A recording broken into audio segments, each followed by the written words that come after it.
Hey guys, it's Jordan here. Today I'm going to be showing you how to build a fire. We're on the way to the spot right now. I'll see you guys. Hey guys, I'm back. I've picked the spot for my fire. The trick is to make sure that there's nothing above you because you don't want to catch any trees on fire. So I found this nice open spot and I'm going to get some of the snow out of the way and get started on the fire. I've got my little spot for my fire all dug out. Now the next step is to go find some small dry wood to get the fire started. Another thing you're going to want to do is make sure you have a lot of birch bark. That's a great fire starter. So I found myself a birch tree and peeled some off. Now that I got my birch bark, I'm getting some small dead sticks to get the fire started. I found a tree with a lot of dead branches and I'm just grabbing them and bringing them back to the fire. So I'm back here at the fire spot. I've got plenty of birch bark to get the fire going and a bunch of small twigs. I'm going to break these twigs up into smaller pieces so they're not too big.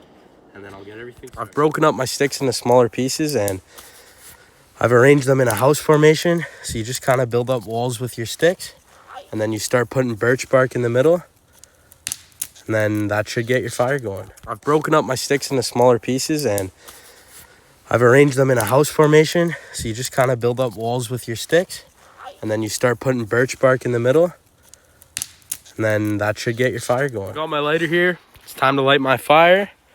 I've got some birch bark under there. I'm lighting the birch bark at the bottom so it burns up.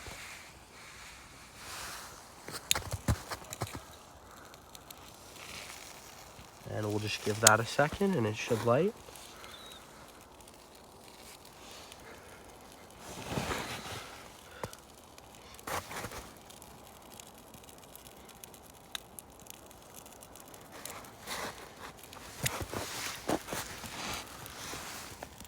There we go, we've got our fire starting off. I'll see you guys in a bit when it gets going better. Some marshmallows. The fire started going and I threw some more sticks on top. Now it's really going. I'm gonna let it warm up a little, add a few more logs and then get my pot on there. Throwing some more sticks on my fire and I'm just blowing on it to keep it going, give it some oxygen.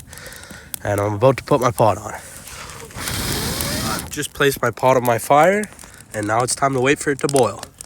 So I've continued blowing on my fire and I've let it sit over the hot coals and we've got ourselves a rolling boil.